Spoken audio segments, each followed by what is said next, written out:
myself and you are both in the feminine energy space.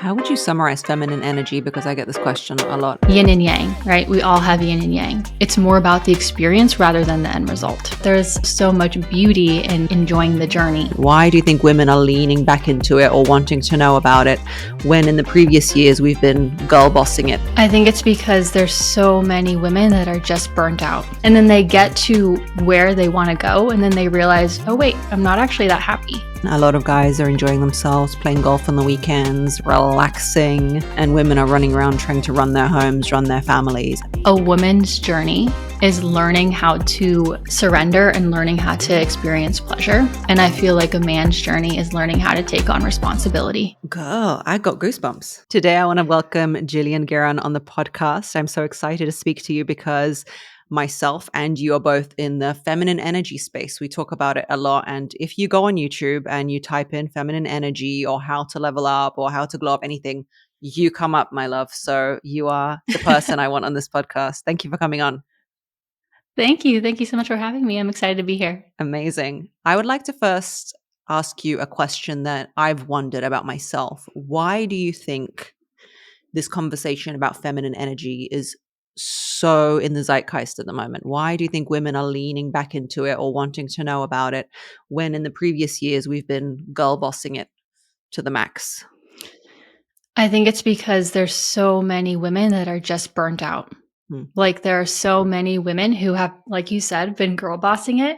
And then they get to where they want to go. And then they realize, oh, wait, I'm not actually that happy. Like, oh, wait, I'm not actually that fulfilled. Oh, wait, there's actually something missing in my life. I don't know what it is, but I know there's something missing. And I know that there's some sort of misalignment. And I think like, honestly, ever since 2020, I feel like there's been this big like return back to the self and return back to alignment. And I think a lot of women are feeling that. And now it's like, it's starting to be like, okay, to be like, yes, like it's powerful to be a woman. Like that can be an amazing thing.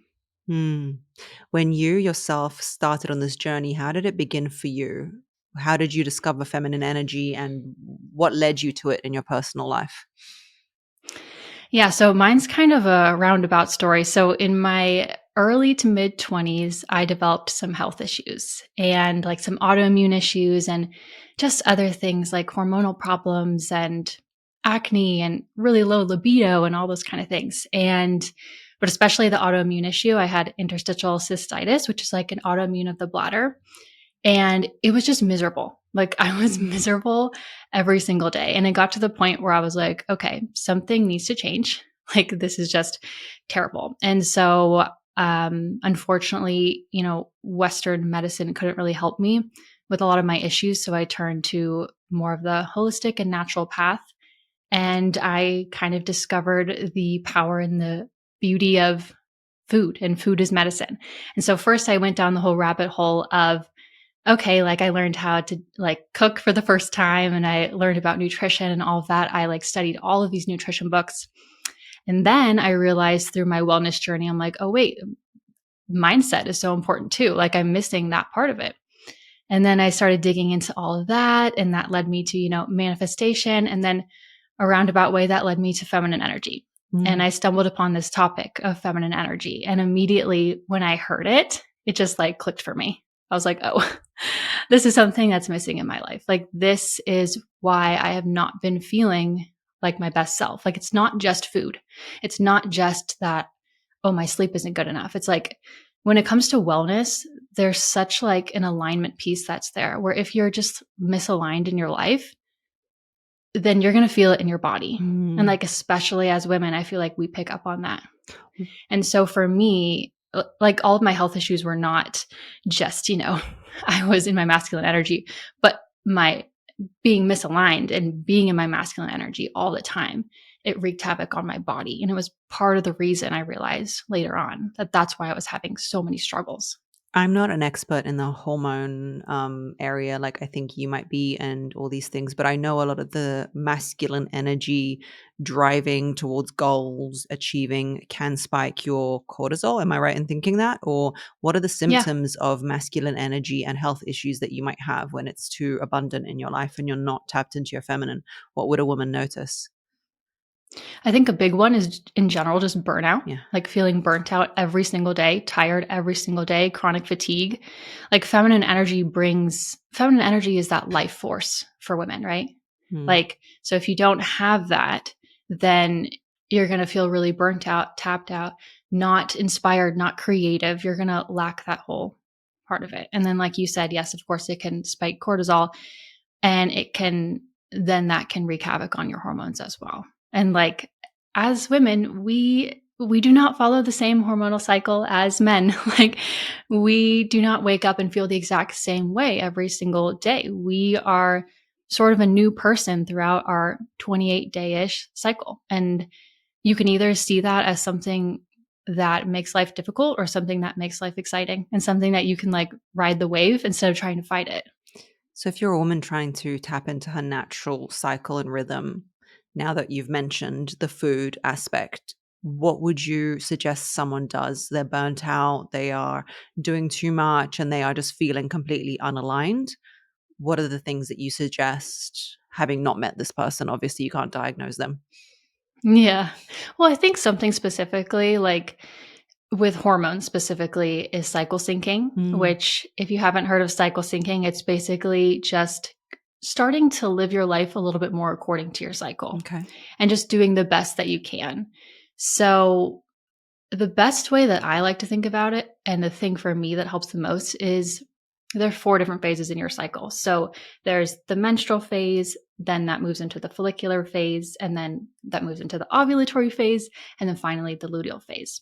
And the follicular and ovulatory is when we tend to naturally be the highest energy and the highest like creativity and communication. Like, I scheduled this podcast so that I would be in a good phase of my I cycle. love that. So I would hopefully be a better communicator. It's not like I can't do anything in the other phases, but it's like if I have the ability to schedule Mm. something in a phase of my cycle that's going to be more aligned, then I'll try to do that. So like follicular and ovulatory is much more high energy. It's much more like go, go, go energy. It's much more like I want to be seen. I can be seen. And then in the luteal phase and the menstrual phase, that's when we tap into more of that rest energy. And so it's not natural for us to be go, go, go during that time. Like, it's actually very misaligned with our energy and our cycle. That's when we need to go inward. That's when we need to reflect.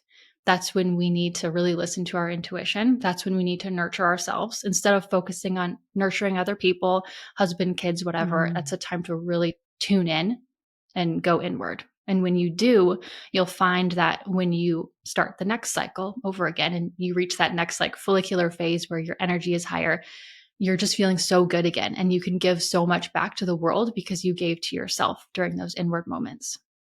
And so, when you're going through those cycles, I know the luteal phase, is that the last one, the fourth one?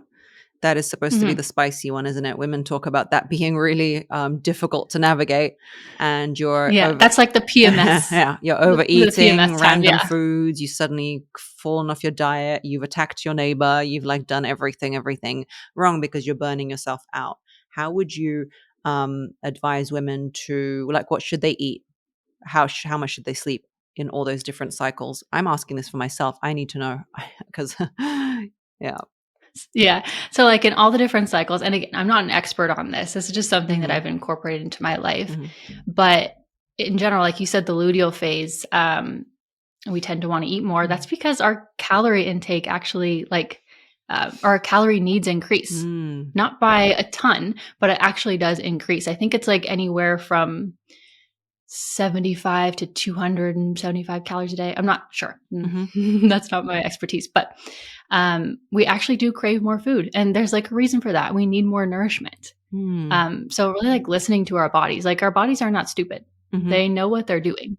I think sometimes, like, we live in this world where it's like very masculine structures. Eat the same every single day, or not the same, but like same amount of calories, and we're going to get 8 hours of sleep a night. Mm. And that's just not how women operate. When we're in our luteal and menstrual phases, we might notice that we need more sleep, and that's okay.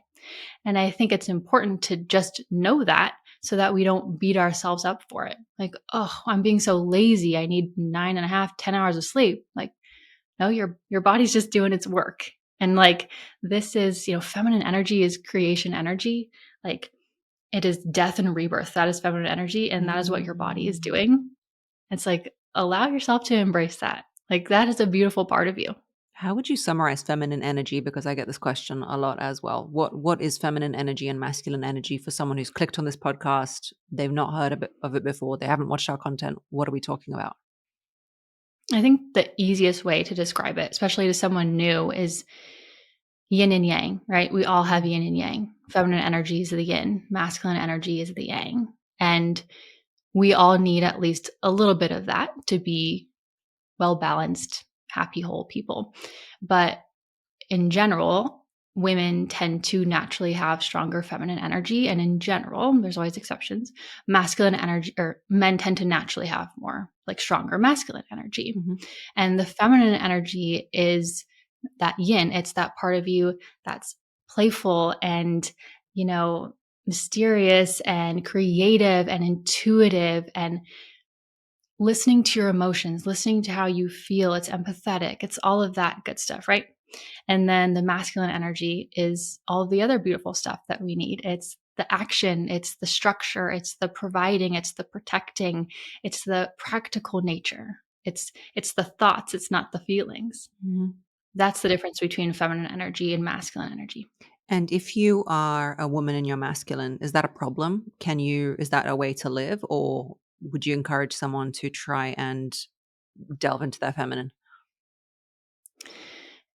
Most women are naturally more at peace when they're in their feminine energy most of the time, but not all. And it is totally okay if there's some women that don't, feel that way. Like, that's most of the population, but not all. And so it's important to like listen to your own body and really figure out what's in alignment with you. Mm-hmm. Yeah. Like, for most women, it's going to feel good to be in their feminine energy. When you do those practices to be more in your feminine energy, it's going to feel life-giving to you. Whereas if you give that same practice to someone who is a naturally more masculine person, like, for my husband or something, like, it wouldn't give him the same life force energy. Like, I think a good way to put it is like, how do you get that life force energy? And like, for Mm. me, if I were to like go dance upstairs for an hour, like, I would just feel so good. I would Mhm. feel like just so tapped in, tuned in. Like, I would just feel so good. That would bring me so much pleasure. But then, someone else, or it doesn't have to be dancing specifically, but that's just a great practice that I really like. But then, if my husband were to go to do that, he would be like, "Ugh, this just drains my energy. Like, I don't want to do this." Mm. I was going to ask you, what are some of the feminine energy practices for someone who wants to tap in? But before you tell me those, it was interesting. I was listening to the other day, Alison Armstrong. She was talking about masculine energy as productivity and feminine energy as connectivity. So anything that makes you feel connected, like dancing, like, I don't know, cooking, like Mm, conversation, yeah. that's connecting. And masculine energy, even in a woman, is Mhm. productivity, like I've got to do this. And sometimes she was saying that when a woman wants to connect but a man wants to be productive, that's when the masculine and feminine clash, because she's like, let's go for a walk, and he's like, yeah, how long, around the block and Yeah, back, we're walking. or are we losing weight, what are we doing, are we training for something? And then she feels not loved and not seen because she's connecting and he's being productive, and he thinks she's like crazy and not Mhm. doing much. But what are some of the things that, say I'm a woman, which I am, and I want to connect with my feminine energy, and I just don't even know what you're talking about. What are the practices that could help me do that? Of course, there's so much, but one of the things that I really try to tell people to do is like, feminine energy is all about feeling pleasure in your body. Mm. So I really want you to think about like everything that you do in your day. I'm not talking about, we're going to go to the spa every single day. If you can, that's great. But how can you feel pleasure in everything that you're doing? And how can you do everything with more joy? Like, how can you create every experience so it's more about the experience rather than the end result?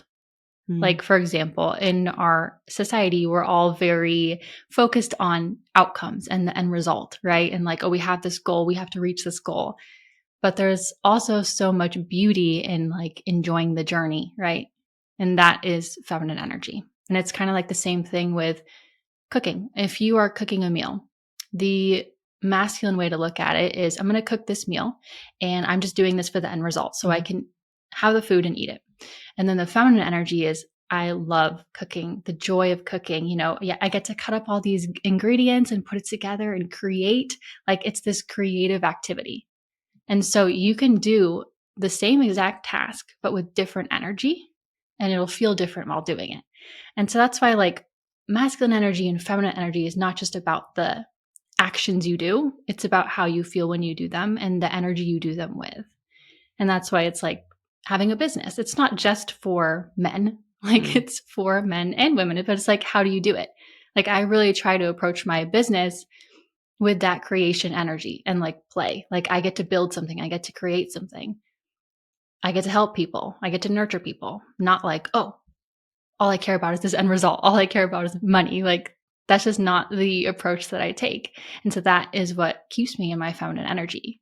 So I think one thing that is so important is really like romanticizing your life, romanticizing everything. Like even the drive to work, like how much better would it feel if you rolled down the window and listened to your favorite music and sang along? Like it's something that's so simple, but that's what you'll notice. Like women who are very tapped into their feminine energy, everything just becomes like a lot more enjoyable to them because they make it that way, because they prioritize their own pleasure. They prioritize feeling good. And we can feel good and we can feel pleasure in those like mundane moments. I feel like there is a big switch from the women that talk to me of women being in their masculine and men being in their feminine. A lot of guys are enjoying themselves, playing golf on the weekends, rolling the window down, relaxing, and women are running around trying to run their homes, run their families, and they are really struggling. So when I suggest exactly the same thing that you just suggested, they always tell me, but how's my house going to run? Who's going to take out the trash? Who's going to remember my kids' meetings? How's this all going to happen? And that's a struggle. What would you say to them? I actually have a theory about this. Ooh, go girl. Well, not about this exactly, but I feel like a woman's journey is learning how to surrender and learning how to experience pleasure. And I feel like a man's journey is learning how to take on responsibility and learning how to take Girl, I agency. got goosebumps. What are you doing? Wow. Yeah. Okay. Okay. I think that that's I don't know. I feel like that's the case for a lot of people. I know that's definitely the case for me. And that's the thing is so I feel like women are actually naturally very good at like, taking those action steps and doing what needs to be done. It just comes easy to us. Mm-hmm. But we have to learn how to not just relax, but like surrender and not be so controlling over every little thing. And we have to allow men the opportunity to learn the power of responsibility and stepping up and not just trying to do it all for them. And I think like one thing that women struggle with this, especially like with marriage and stuff, it's like you can allow your partner to make mistakes. Like I think a lot of women, they love their partner so much and so they don't want them to mess up on anything. Like if they have to go to the airport to fly to something for work, it's like, oh, honey, don't forget this, don't forget this. Oh, we need this. Oh, your flight's going to leave. And we're all just doing that from that energy of like, I love you and I want the best for you. But if we really love them, we have to be able to like allow them to learn and step up. It's like they can do those things if they're given the opportunity. But if they're not actually, if we're trying to take over, then we're not creating that opportunity for them. And it's not like they're children or anything, but it's like everyone learns this way. We learn through doing. And a lot of times we take away that opportunity by doing everything ourselves. Do you think it's a symptom of women having children later, which is great because we're getting education and we should, but I feel like before the contraceptive pill was around, we could have perhaps been having children when we were, 16, 17 and not mothering a man who, is another adult, because That's that energy true. would have been going towards the child. But now we're in our mid 30s, and that's great because we're having businesses. Love that for us. But that energy still exists biologically. So we see him there being haphazard and wild, and we're like, listen, let's, because we wouldn't have had time to do that if we had That's so 5 true. children, Yeah. and a And homestead. Yeah, and we're so naturally more nurturing. Mm, And like we love very hard. And so like we want the best for people and for everyone we love. And so I think you're right. It's like if you don't necessarily have the, children to put that energy on, you're going to do it to someone else. mm, You're going to do it to the other people in your life. And that's not a bad thing, mm. but it's like sometimes you can give that energy to yourself. Exactly. What is the result of you micromanaging a man? Not you, but one micromanaging a man and kind of, you being in your masculine. What happens to him in that scenario? You start to lose the polarity in your relationship and he starts to doubt himself and not trust himself. And he starts to feel like you don't trust him. And that's one of the things that makes him feel the worst. Like that lack of respect for men, like having that respect is a really big thing. Like, obviously, as women, we want respect too. It's not that that respect isn't important, but for men specifically, like they feel loved through that respect. Whereas we tend to feel more loved by being cherished. Mm. And so you have to give him that respect and not like it's not respectful of him when you try to like micromanage everything because what you're essentially saying is that I don't trust you. Mm.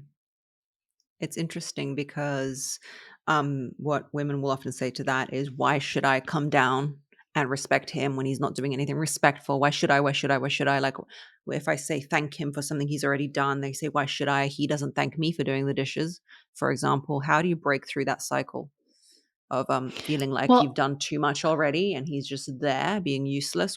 How do we start to respect him?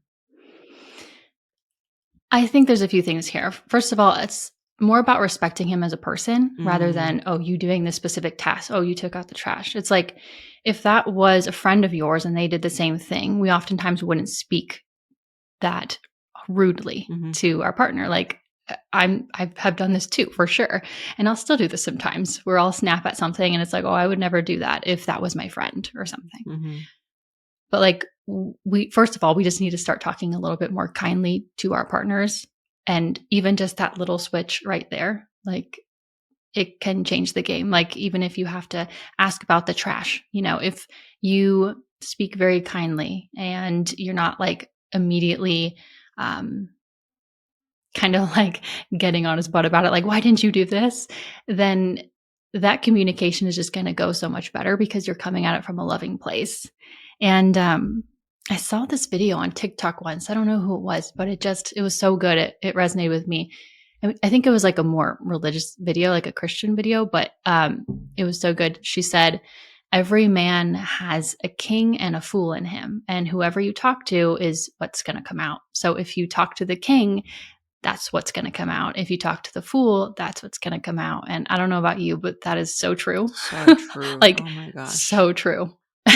It's amazing. and yeah. And so you have to start talking to the king, even if that king version of him is like not really in there. Like Mm, it's in there. Like if it's not in there, then don't be with him. But if he hasn't brought that out in a while, you can still talk to him like that. And of course, I'm not saying, if he's just sitting on the couch and never doing anything, that you should just accept that.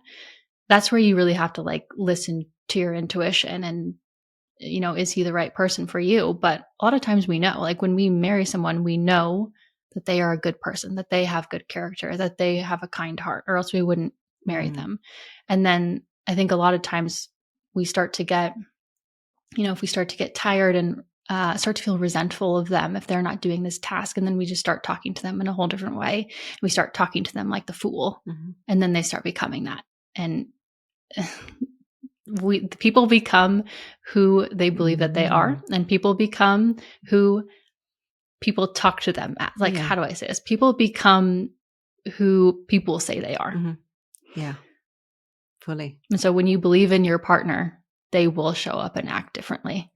And let's take the example of taking out the trash and you're a woman who nags. How do we pivot that situation? Or dishwasher, something. Let's take an exact Yeah, I example. think the best way, in my opinion, is to be playful with it. Mhm. Like, it's totally okay to want to like communicate. That is a healthy thing. But you don't always have to communicate with like intensity and like anger. You can communicate with playfulness. Like, it makes such a difference if you say, like, option one is, why didn't you take out the trash? Like, I told you to do this, like, and getting really angry. Mm-hmm. And then the other option is just embracing a little bit of playfulness and like touching his arm while you say it, and looking him in the eyes. Like, you can just change the energy and change the dynamic by how you do it. So instead, you could just be like, why didn't you take out the trash? Like, like, Mm-hmm. I thought that we talked about that, with a smile. Like, it doesn't have to be, and it's not faking it. It's not like, oh, I'm going to fake this Because playfulness. I'm that's not what going they to always fake say. this Why should I smile. fake? This was all Yeah. too hard. Don't Yeah.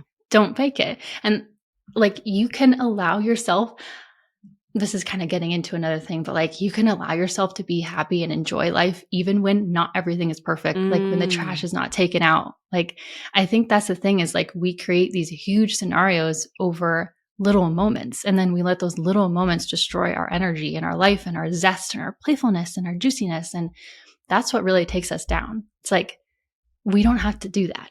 That is a big philosophical point, because if you want to be happy, be it. I think Dostoevsky wrote that or something, because we all know, even in moments of you're sitting on a beach, you've got a margarita or a daiquiri and you're there and you feel sad inside. Sometimes emotion isn't always predicated on the scenario. So, in the same way, you could have trash there and choose to feel happy, unless, of course, that person's abusing you with the trash specifically, like leaving it there so that you are in Yeah. peril. But if you know they're intrinsically a good person who is forgetful, it's a whole different category. Did you go from masculine energy to feminine within your marriage now, within your relationship, or were you all? Did you find him when you use these principles already? So I met my husband when I was 17. We started dating when we Wow, were 17. I love Yeah. that. So we've been together for almost 15 years. So it's been a journey. So initially, obviously I didn't know about feminine and masculine energy when I was 17, but initially it was very much like, he was in the masculine, I was in the feminine. He was the strong pursuer. That's the way it was. And then once it started to go into like end of college and I started entering my career, that's when things started to change. And I started becoming very much in my masculine energy. And then I took that with me to the relationship.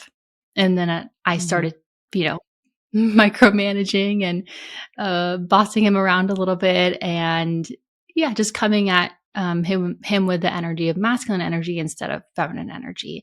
And then, not surprisingly, that encouraged him to be more in his feminine energy in the relationship, because that's how polarity works. It's like, if one person's in the masculine, that encourages the other person to be in the feminine. If one person's in the feminine, that encourages the other person to be in the masculine. So then that was kind of more or less how it was going. And then I learned about feminine energy through my whole wellness journey. And I did not, dive into feminine energy because I was like, oh, I want to improve my relationship. I wasn't thinking about that at all. I was just thinking for myself, like, I want to come back to myself. I want to feel good in who I am. I want to feel good in who I am as a woman. And so I started learning just for me. And then I realized, oh, wow, this can actually be really beneficial for relationships as well. I obviously learned about polarity and all of that. And then I started applying it more to my relationships. And I think by that time I was married, and I definitely started seeing like a difference. Like, all of a sudden things started feeling better. And all of a sudden he started feeling more empowered as a man, because I was like supporting him on that journey. Mm. What does a man in his feminine Yeah. look like? Usually more passive, waiting for someone else to lead, waiting for someone else to take action, waiting for someone else to solve problems, not willing to put in the effort, lacks discipline, Mm. things like that. And once you take the lead, which is what I often say, it's up to the person who's noticed the problem to take the lead. It's often the woman, because we are relationship focused. So if you feel that you've Mhm. been in your masculine doing all of these things for a while, as much as you want him to suddenly leap off the couch and be like, right, I'm now going to take action, it's just not going to happen, because he's quite comfortable in his feminine lying there, accepting Yeah, what it is you're bringing to the table. totally true. I agree. It's usually us who is noticing these, um, I won't say relationship problems, but when the relationship is off, we're the one to notice it first because we're so in tuned to that kind of stuff and to our emotions and all of that. And I remember I made this video once, like a few years ago. It was like how to, inspire his masculine energy or something. And I remember somebody commented like, why should you have to inspire his masculine energy? Like you should just break up with him if he's not, in his masculine energy. And, of course, like if you meet him and he is not in his masculine energy and he's not pursuing you, then okay, yeah, like you should not be inspiring his masculine energy. He has, does not deserve your attention. But when you are married to someone, you make a commitment and you decide that you're going to support this person. And, just like everyone else, men have ups and downs. Just like everyone else, men need to feel supported. Just like everyone else, men have harder times. And if a man were to go to a woman and be like, oh, I'm going to break up with you because you haven't been in your feminine energy lately, like you would be like, what? Mm-hmm. that is the meanest thing. And that is so not supportive. Yeah. But it's like, I think that sometimes we approach it with the wrong perspective. Like, oh, they need to be the one who's doing this all the time. And it's like, no, this is actually what we're really good at. We're really good with emotions and that whole side of it. And women, especially like wives, like once you're at that marriage level, like women know how to make men's lives better. Women know what men need to do to make their life better. Mm-hmm. That is like a gift that we have. Like we just know intuitively, mm-hmm. even when it comes to things that we don't even know about. Like, for example, like my husband works in finance and I'm like, great. I don't really know what you do every day, but I'm sure it's great. But it's like, I can still, sometimes he'll run things by me, like he wants to get like an intuitive gut check of like how I feel about something. Mm. And he knows that he can that he should really take my opinion into account because he knows that like I can understand things at another level that maybe he's not able to. That's amazing. And when it comes to running a house together, you guys are married and maybe not even you guys specifically, but what happens in the modern world when you're both equally working, both running businesses? I think in the past it was a little bit more obvious when he's the provider, you might be at home, how he might be the leader in that aspect. But how does a woman do that now? And I get the question of, do we do 50-50? How do we split finances? This is so confusing. If he is the provider, but I'm also the provider, why don't I get to make the choices? What do you advise when it comes to that? Well, I think, of course, it's going to be a little bit different for every single relationship. But the main thing is like, if you're working the same amount of hours that he is working, or even potentially more, then you should not be doing all of the housework. Like it just doesn't make any sense. And I think sometimes women get themselves, accidentally into this position where they're doing all this work and all this housework because from the beginning, they just start doing it. Mm-hmm. Like they just start doing it. They don't like try to figure out a solution for how to split it early on or like really talk about it and communicate it. Not like saying that, women are, not aware of this, but it's like we're so quick to just like solve the problem and just deal with it. And especially as women, we really value the state of our house. So, I can easily just like want to fall into the trap of like, oh, I'll just take care of this and I'll take care of this and I'll take care of this. But then you still have to work the same amount of hours. And that's just not going to work. And now that the world looks different, we have to start operating differently. And so like for us, when I started leaning more into my business, that's when we started hiring more help. And I wasn't afraid to hire more help. Like that was when we hired someone to clean our house once a week so that we could take that off our plate. And that's because he knew that if I was working the same amount as him, or not even the same amount as him, I don't work as much as him, but that if I was working, that I was not going to be responsible for that. And he knew that because we talked about that up front. And I think that with men, you really need to approach it with logic. Mm-hmm. Like, look, this doesn't make sense. Like literally, if you just look at it logically, it doesn't make any sense. If this was the roles in reverse, you wouldn't want this either. So first of all, I think it's really important to not be afraid to delegate when and where you can.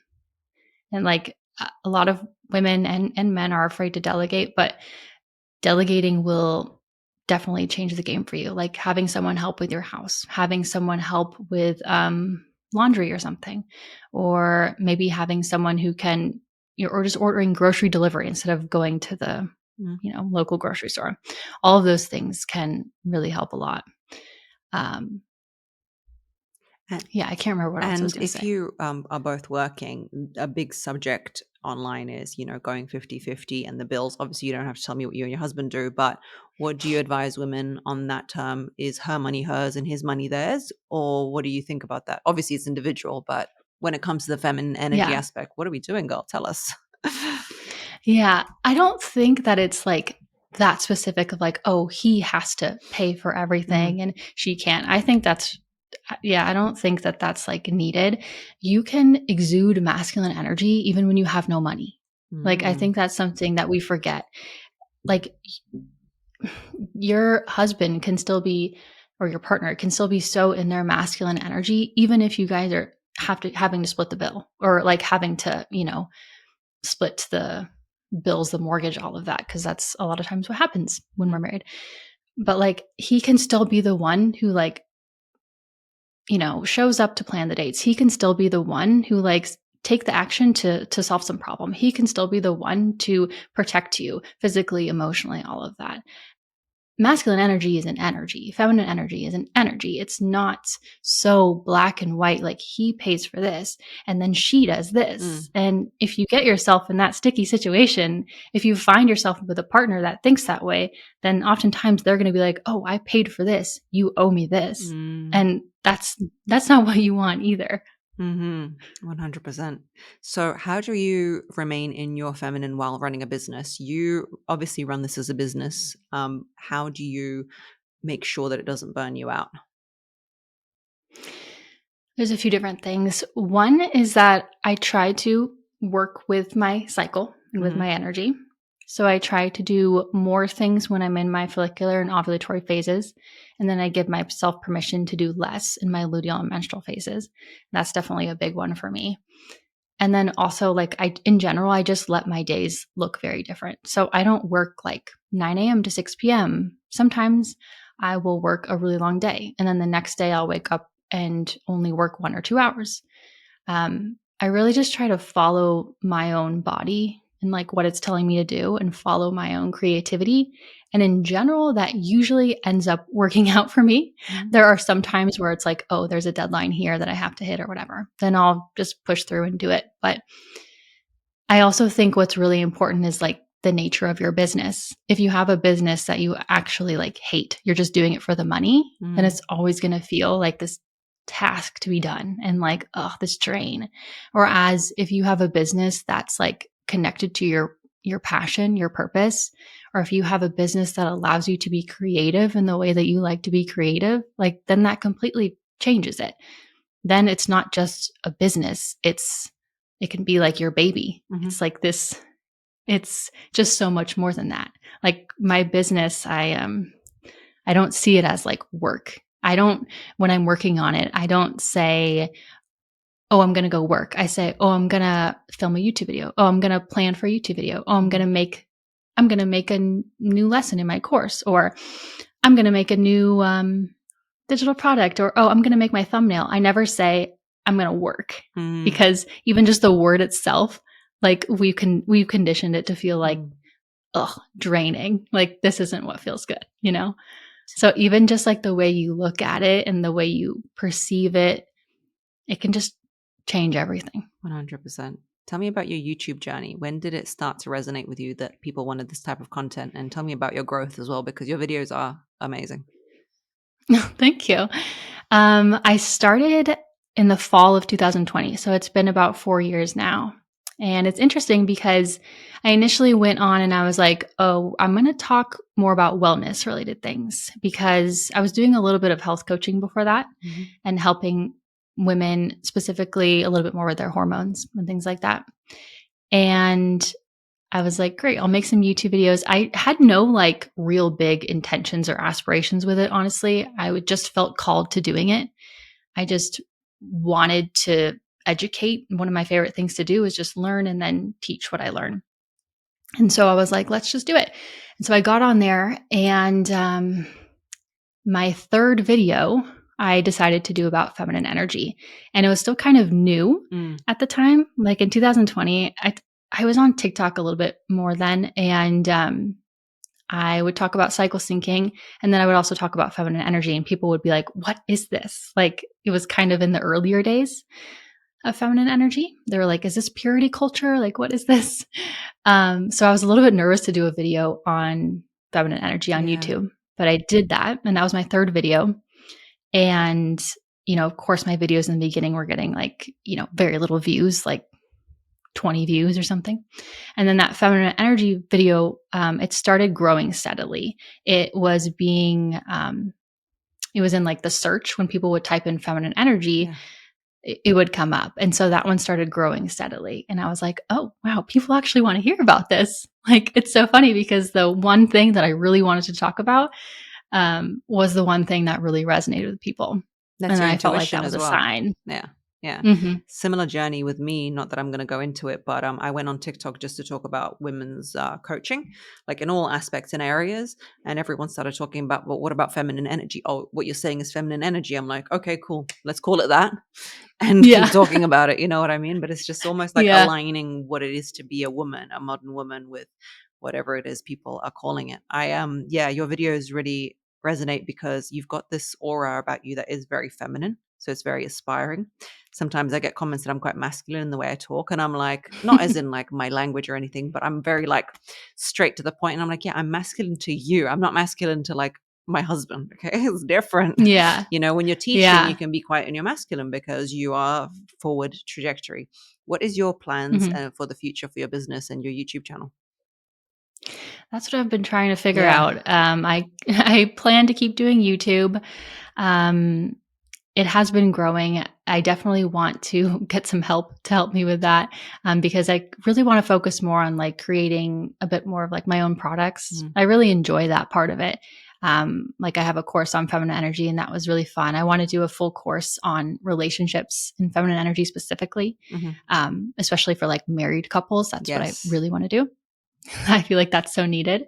And I just want to create more of my own like digital products, and go that route. I really want to write a book in the next maybe like 5 years or so too. I have like my idea and everything, my title and everything. So that's something that I would love to do. But then I also probably want to have kids sometime in the next few years. So I'm trying to navigate how that's going to go, because I know myself and I know I'm going to want to take like 6 months off probably completely when I have a kid. So kind of trying to figure out like, these are the things as a woman in the modern age. It's like, how do we navigate all of this? You can do it. I wrote my book while pregnant with my daughter, and I had her just as it launched. It's not easy, but it's doable. You can do both. But you're going to feel a bit torn. I think that marriage piece is definitely missing in the conversation. There's a lot of like feminine energy dating and, all this 50-50 stuff. But it's like, okay, you got your relationship. What's next? So I think that will do really well when you launch it. Can you tell people where to find you before I let you go? Because I think they should definitely follow you. Yeah. So my name's Jills Guerin. You can just find me on YouTube, Jills Guerin, or jillsguerin.com, or wherever, any of those places. Amazing. Just type my name in on Google and I'll be there. And I'll put your links in the description box. And thank you so much for coming on. I think you are just amazing in the space and very, very needed. Thank you. Thank you so much for having me.